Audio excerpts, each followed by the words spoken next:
On the evening of August 21st, 1921, in Berlin, a laborer named Robert was woken by his wife. She told him that screams and noise were coming from the apartment upstairs again.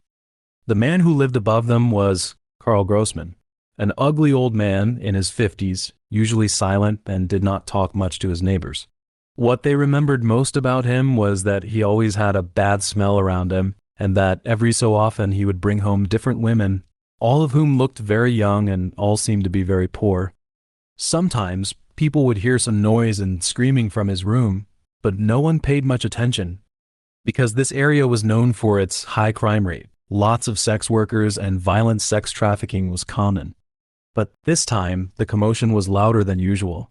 So Robert, following his wife's advice, went straight to the nearby police station to report what was going on.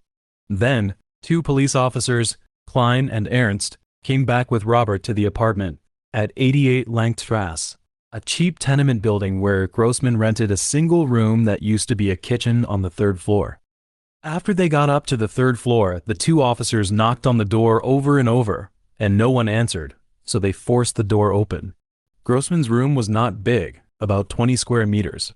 Inside, Großmann was standing in the center of the room with blood on his hands, and he was lifting a drink to his mouth. Then, Klein knocked the glass out of Großmann's hand, and together with Ernst, put handcuffs on Großmann. The reason they did this was that after they entered the room, they saw a woman lying naked on a bed, with blood coming from her nose and mouth. Seeing the blood on Großmann's hands and realizing something was wrong, their first move was to restrain him. After a few minutes of checking, Klein confirmed that the woman was dead. There were marks on her body from where she had been tied up, and her face had wounds from being hit with something hard. Clearly, this was a murder case, so they got ready to take Großmann to the police station for questioning. Not long after, Großmann was taken to Berlin's largest police headquarters, the homicide division of the main police station at Alexanderplatz, and was formally charged with murder. In the investigation that followed, they confirmed who the victim was. She was 34-year-old Marie Nitsch, a sex worker who made her living by picking up customers on the streets. Witnesses said that Großmann picked up Marie on the street, and then the two of them went to a nearby carnival, rode some rides, drank beer, and got back to the apartment together at around 9 in the evening. In addition, the drink in Großmann's glass was laced with cyanide. He was trying to kill himself when Klein stopped him. In the following investigation, Großmann's life story came to light.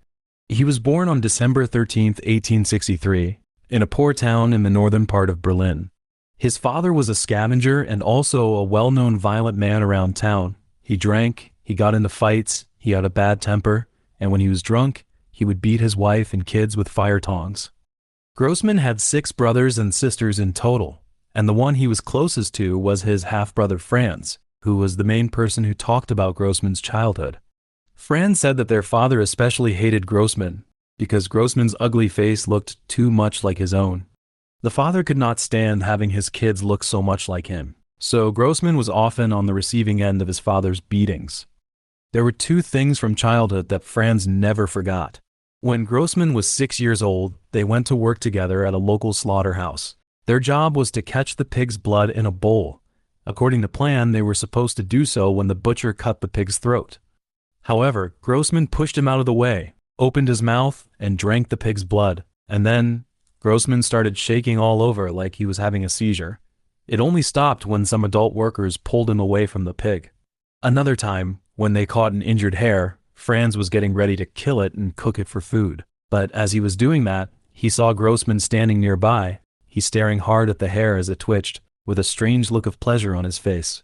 Many years later, when Franz asked him about these 2 things, Großmann told him that seeing blood was the only thing that could get him sexually excited.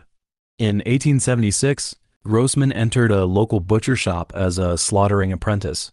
Franz had thought that Großmann enjoyed killing animals, but in the 3rd year of his apprenticeship, Großmann was beaten and fired for trying to sexually assault the woman who owned the shop, Dorothea.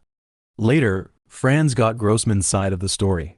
Großmann said he had not taken the job because he wanted to learn a trade, but because he had sexual fantasies about Dorothea, and he had tried to make those fantasies come true. In 1880, he was thrown out of the house for stealing his father's money, Then he went to Berlin with a friend and left a trail of criminal records behind him. Court records from Berlin show that Großmann's first conviction came in 1882. That year he was 19 years old, and the charge was vagrancy. In the following years, Großmann's criminal record kept growing: theft, extortion, threats, fraud, assault, and trespassing. He also spent a short time in the German army, but he was arrested for rape, and, after a year in prison, was kicked out with a dishonorable discharge. Later, since he could not find steady work in Berlin, Großmann started wandering from place to place. He went to Heidelberg, Dresden, Aachen, Ludwigsburg, Mannheim, and in every new town he landed in, he picked up more charges like vagrancy, trespassing, and fraud. He was arrested about 25 times over his life, and among these charges, several pointed to deeper problems. On the evening of January 3, 1896, in Mannheim, a married couple who worked as gardeners heard goats screaming. They called the police, and officers found Großmann in the stable, hiding behind a goat. He tried to explain himself by saying he had only come in to stay warm for the night. But when they checked the goat, that story did not hold up. The goat had severe swelling around its private parts, and Großmann's pants were unzipped. Then, Großmann was sentenced to 10 months in prison for bestiality. In 1897, in Nuremberg, Großmann molested a 12-year-old girl and was sentenced to 15 months in prison. In 1899, in Bayreuth, he molested a 10-year-old girl and sexually assaulted a 4-year-old girl. The little girl died from the attack, which tore her private parts completely. The court gave Großmann 15 years of hard labor for rape, and he was sent to prison to serve his time. While he was there, Großmann showed how violent he could be. He got 55 disciplinary tickets for attacking other prisoners for no reason. He spent the next 15 years in prison and was finally released in August 1914, and a few days later the First World War broke out. Because his age, Großmann was not drafted, so he went back to Berlin and rented a room at 88 Lange Strasse. He ran a sausage stand at Andriesplatz, just outside the train station, and also sold meat on the black market. According to what investigators later thought, it was around this time that Großmann started his killing career. Because in that era, during the First World War and the early post-war years, Germany was hit by famine, and meat was very hard to come by. But people noticed that Großmann never seemed to have any problems. There was always fresh sausage for sale at his stand. Großmann's neighbors also said that when he first moved in, all they really noticed was his ugly looks and how quiet he was. But after a while, a bad smell started to come off him, and there would often be noise and screaming coming from his apartment. After his arrest, Großmann was held in Moabit prison. At first, he flatly denied the murder charge, but later he changed his story and said that Marie had stolen something from him, and he had only killed her in the heat of the moment. Investigators found that Marie did have a 100-mark note on her, but they could not tell whether it was hers or Großmann's, and they could not tell whether she had actually stolen it or whether someone had put it there to frame her. So the questioning of Großmann came to a standstill. But one of the investigators found a way into the case. He noticed that the thing Großmann cared about most in prison was not his own fate, but the bird he kept. So the investigator did a few things. He let Großmann be alone with his bird without handcuffs, and after he found out that the bird had mites, he also went out of his way to help treat the bird. And when he was with Großmann, he did not act like an interrogator. So, during one interrogation, Großmann finally spoke. He not only confessed to killing Marie, but also Frieda Schubert and Johanna Sosnowski. The reason for the killings was not that they had stolen from him. He said, in the end, it was all just because I can't control myself around a girl. Großmann's main methods of killing were strangulation or hitting with something hard. He would shove his hand into the victims' mouths and watch them choke to death. Then, using the skills he had learned as a butcher, he would cut up the victims, and the corpses were thrown into the Lusenstadt Canal, and the clothes were either burned or left in the wardrobe. When asked if there were more victims, Großmann shut his mouth and did not say any more. Even the promise of continued treatment for the bird could not get him to talk. But even though Großmann refused to speak, investigators were still able to figure out his way of operating and how many victims there were, based on some local cases and tips from informants. From 1918 onward, Großmann took advantage of being near the train station to approach women who had just arrived in Berlin. His targets were all young women who looked poor, country girls who had just gotten off the train, carrying bags, and did not know where to go. He would go up to them and offer a job, food, and a place to stay as bait. In the years after the war, with inflation running high, many women had lost their income and ended up as sex workers or homeless people. So for them, the chance to get a place to stay or a job was very hard to turn down.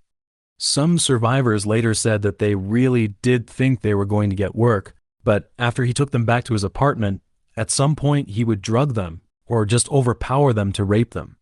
The survivors had tried to report him, but after every crime, Großmann would go to the police himself and say that the woman had stolen his money and run off. He used the same story whether the woman was dead or alive. The thinking behind this was simple. Once these women were seen as criminals, nobody would bother looking for them. And from the police's point of view, Großmann's story was more believable than the word of a sex worker or a homeless person, because in that era, sex workers stealing a client's money and taking off was a common thing, so the police would not open a case at all. The number of victims, by conservative estimate, was between 20 and 30. During the search of his apartment, they found roughly 20 to 30 kilograms of human bone pieces, more than 30 teeth, and more than 20 sets of women's clothing. The corpses pulled out of the canal and how long he had been doing this also backed that up. From 1919 right up until just before Großmann was arrested, the police had recovered at least 23 female corpses from the canal, 2 of which were confirmed to be Frida and Johanna, the ones he had admitted to killing.